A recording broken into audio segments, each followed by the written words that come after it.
rombo fiscal do Brasil bateu recorde. O juro não tem previsão de cair. E a dívida pública segue subindo. Eu aposto que você aí desse lado não passa um dia sem pensar em como dolarizar a sua carteira ou pelo menos tentar blindar o seu patrimônio do risco Brasil. E tá certo, ter dinheiro em moeda forte é sim uma das melhores proteções que o investidor brasileiro pode ter. O problema é que existem 3 caminhos diferentes para fazer isso.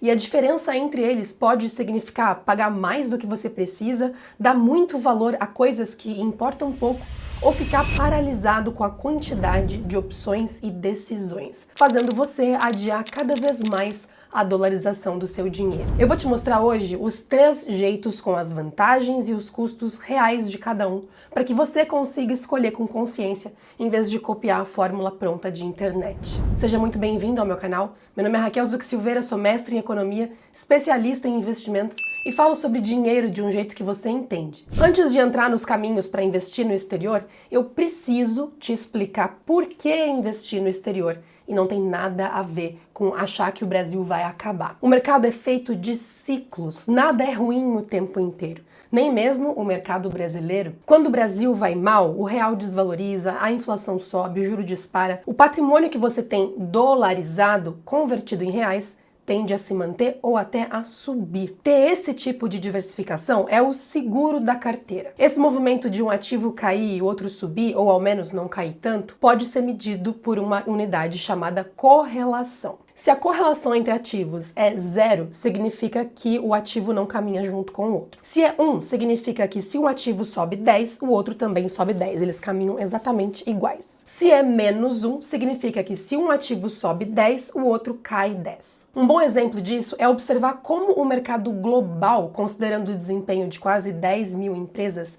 de diversos países, se comportou em relação ao nosso mercado brasileiro. Observem que a correlação entre um ETF global dolarizado e um ETF que replica o Ibovespa, em janelas de 5 anos, é sempre menor que 1. Isso significa que a primeira vantagem de uma carteira dolarizada é a redução de risco. Em outras palavras, quando a bolsa brasileira sofre, o mercado lá fora não cai na mesma proporção e muitas vezes até sobe, e vice-versa. Um amortecedor para o seu patrimônio. Apesar de parecer que ativos internacionais sempre rendem mais que ativos brasileiros, a gente tem que separar o que é memória de curto prazo e o que de fato acontece historicamente. No acumulado dos últimos 30 anos, desde o início do Plano Real, é fato que ativos internacionais renderam mais no acumulado. O mercado americano, dolarizado e convertido em reais, rendeu mais de 9.000%, contra pouco mais de 4.600% do Ibovespa. Mas o longo prazo é composto por janelas de curto prazo,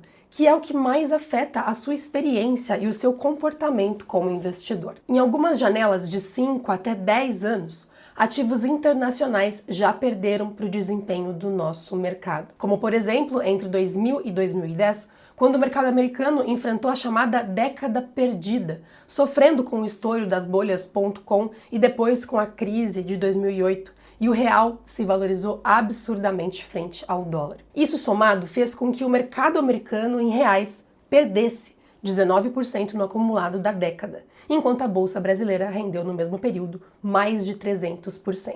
Então entenda, investimento dolarizado para quem quer exposição à renda variável é uma posição estrutural para uma boa carteira, para garantir retornos mais altos no longo prazo, para ter acesso a empresas que nós não temos no Brasil e também a setores que simplesmente não têm relevância na bolsa local, como tecnologia, gigantes farmacêuticas e bens de consumo global, aquelas grandes marcas que o mundo inteiro consome. Mas também e principalmente serve para proteger a sua carteira dos ciclos de mercado, que são imprevisíveis. Ter parte do patrimônio fora do Brasil não é pessimismo, mas sim diversificação estrutural. Inclusive, um estudo da FGV recomenda que todo brasileiro tenha pelo menos 16% da carteira em ativos dolarizados. Para pessoas de renda média alta e alta, eles recomendam pelo menos 18% da carteira. Agora que você entendeu a importância de internacionalizar o seu patrimônio da maneira correta e não de uma forma radical e apaixonada, como você pode fazer isso? Tem 2 maneiras. investindo em dólar diretamente, transformando reais em moeda americana, tirando o dinheiro do Brasil e investindo em corretoras estrangeiras, ou investindo em dólar indiretamente, usando a Bolsa Brasileira para ter exposição à variação do dólar e também à valorização dos ativos internacionais diretamente no Brasil. Eu vou começar explicando o mais fácil. Optando por dolarizar o patrimônio indiretamente, você pode comprar na própria B3 em reais, pela mesma corretora onde você já investe, ETFs ou BDRs. ETFs negociados no Brasil são fundos que replicam um índice de mercado, ou seja, uma cesta de ativos com regras pré-determinadas. Por exemplo, 500 maiores empresas nos Estados Unidos. Já BDRs são certificados de ativos internacionais negociados aqui na B3 em reais. Eles são um recibo de uma ação ou de um ETF que estão lá fora e que funcionam como um espelho perfeito da performance desses ativos. BDR permite que você compre recibo de ações de empresas gigantes como Apple, Google, Disney e também recibos de ETFs, como o BIVB11, que é um BDR de um ETF americano que replica o SP500. O principal custo aqui é a taxa de administração do ativo estrangeiro e a taxa de serviço da instituição financeira que emite esse recibo aqui no Brasil, que geralmente é de 3 a 5% quando há repasse de proventos. Diferença fundamental: os ETFs negociados no Brasil conseguem acumular dividendos dentro do fundo. BDRs não. Eles sempre distribuem os proventos pagos pelos ativos internacionais na sua conta e você precisa reinvestir, porque eles são um espelho do que acontece no exterior. Quem dolariza o patrimônio desse jeito não precisa de conta no exterior, não precisa fazer câmbio, não precisa mexer em nenhuma declaração diferente do que já faz. Investindo assim, você consegue garantir exposição tanto à valorização do dólar quanto à valorização do preço das ações, sem nunca tirar o dinheiro do Brasil. O World 11, por exemplo, te dá exposição a mais de 9 mil empresas do mundo inteiro numa cota só. O IVVB11 te dá acesso ao mercado americano, replicando o SP500 da mesma forma. A taxa de administração desses ETFs é sempre um pouco mais alta do que comprar o ETF direto lá fora, porque o ETF brasileiro tem a taxa dele mais a taxa do ETF estrangeiro que ele carrega dentro. Então você paga duas camadas. Mas, em compensação, você não paga custo de spread de dólar para investir, nem para resgatar, nem IOF de remessa internacional para ir e para voltar. Não tem o trabalho também de enviar o dinheiro para fora. Para quem é esse caminho 1? Para quem quer simplicidade e facilidade máxima e se preocupa mais com o retorno da carteira do que com o risco Brasil. Ele te protege contra o mercado brasileiro, mas não contra riscos mais profundos, como um aumento repentino de impostos pelo governo, mudança de regras na tributação aqui na B3, ou até mesmo bloqueios judiciais mais instantâneos, já que o seu dinheiro continua 100% sob a jurisdição brasileira. Agora, dentro dos caminhos da dolarização direta, o mais comum é investir em ativos americanos diretamente nos Estados Unidos. Nesse caso, você abre conta em uma corretora estrangeira, transforma seus reais em dólares e investe diretamente na bolsa americana. Existem corretoras estrangeiras super amigáveis a brasileiros, como a Avenue, a Nomad, a própria XP Internacional, BTG Internacional e também corretoras internacionais de acesso global, mas com uma interface menos intuitiva, como a Interactive Brokers. Fazendo isso, você tem acesso a ações e ETFs negociados na bolsa americana em dólar. E aqui moram os ETFs mais baratos do mundo. O IVV, por exemplo, que replica o SP500, cobra 0,03 ao ano de taxa de administração. Para comparar, o IVVB11 cobra 0,23%. Além disso, a variedade de índices e estratégias disponíveis é infinitamente maior do que a gente tem hoje aqui na B3. Muita gente gasta uma energia enorme fazendo conta para comparar o spread do câmbio na hora de mandar o dinheiro, o IOF da remessa, diferença de taxa de administração, e essa matemática é super válida, mas saibam do seguinte: a gente precisa ter perspectiva. No longo prazo, numa janela de 20 anos investindo, todo esse atrito de custo operacional não chega a impactar nem 5% do seu patrimônio final acumulado. Ou seja, ficar calculando essas vantagens pelos custos é perder o foco do risco real. A principal diferença aqui em termos de custo é o Estate Tax, o imposto americano sobre herança. Para estrangeiros,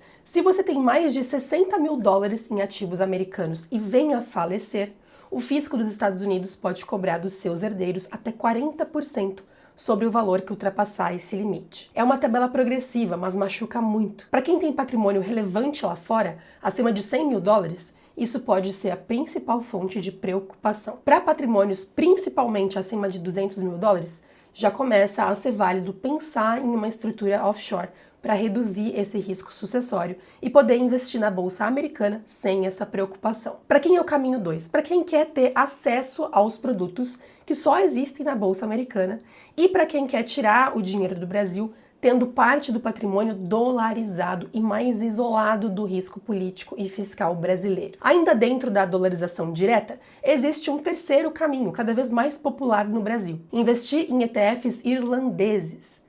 Esse tipo de ETF é negociado nas bolsas europeias. Em cada bolsa, o ETF vai ter um código diferente. Eles podem ser negociados em dólares ou em euros, e é mais comum o acesso a ETFs irlandeses negociados na Bolsa de Londres, em dólares. Apesar de negociados em diferentes locais, esses fundos são domiciliados na Irlanda, regulado pela legislação europeia e irlandesa. Eles conseguem investir nas mesmas empresas americanas e globais que os ETFs domiciliados nos Estados Unidos investem. Os mesmos gestores, BlackRock, Vanguard, emitem versões irlandesas dos mesmos ETFs. O CSPX, por exemplo, é o equivalente irlandês do IVV, que investe em mercado americano. O VWRA é o equivalente do VT, que investe no mercado global inteiro. Existem vantagens importantes nesse tipo de caminho. O primeiro é o acordo tributário com os Estados Unidos, que reduz a retenção de dividendos de 30% de imposto de renda na fonte para 15%. Então, quando uma empresa americana distribui dividendo para o VWRA,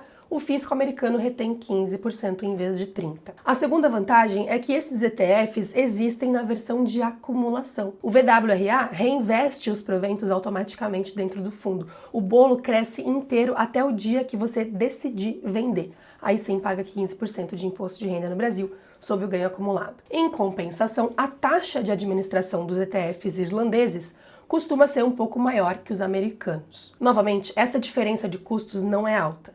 O impacto matemático do seu montante final em 20 ou 30 anos é insignificante frente à diferença principal, a sucessória. A Irlanda não cobra imposto sobre herança para estrangeiros que investem nos seus ETFs. Então é um custo significativo a menos para patrimônios maiores, acima de 60 mil dólares lá fora. Alguns anos atrás, para você ter acesso a ETF irlandês, você precisava ter conta na Interactive Brokers, que é uma corretora global, mundialmente conhecida e respeitada, mas pouco amigável para brasileiros. Hoje você já encontra alguns ETFs irlandeses na Avenue e na XP Internacional, porque essa opção está cada vez mais popular no Brasil. Para quem é o caminho 3? Ele é o ideal para o mesmo perfil do caminho 2. Quem quer dolarizar e tirar o dinheiro do Brasil, mas que vai chegar num patrimônio lá fora acima de 60 mil dólares e não quer correr o risco do imposto de herança americano. É a solução para quem está nessa faixa intermediária, até ali uns 200 mil dólares, quando pensar em montar uma estrutura mais complexa, como uma offshore, talvez ainda não valha a pena financeiramente. Vou colocar os 3 caminhos lado a lado para você salvar, essa é a hora do print. A escolha depende de 3 coisas: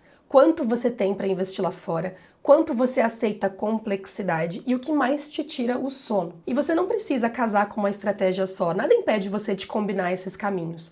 Você pode, por exemplo, deixar a maior parte do seu investimento dolarizado indiretamente, aqui mesmo na B3, para não ter dor de cabeça com o imposto sobre herança, e usar a conta no exterior só para uma fatia menor do patrimônio, focada naqueles ativos muito específicos que não existem no Brasil. Ou então você pode usar a B3 como porta de entrada. Começa por aqui, sente como é ter o patrimônio variando em relação ao dólar. Quanto mais você ganhar confiança e mais capital você tiver para investir, você pode fazer a transição lá para fora, por exemplo, com ETFs irlandeses. Dolarizar uma fatia do patrimônio é, sem dúvida, uma das decisões mais estruturantes que o investidor brasileiro pode tomar. Mas colocar tudo isso em prática, escolher esses ativos e equilibrar esses riscos, pode parecer complexo. Se você não tem tempo para fazer isso sozinho e quer estruturar uma carteira com segurança, aplica para uma vaga na minha consultoria individual. O link está na descrição. Me conta nos comentários, você já investe no exterior? Por qual dos 3 caminhos? Se esse vídeo te ajudou a enxergar uma diferença que pode mudar a sua estratégia de longo prazo,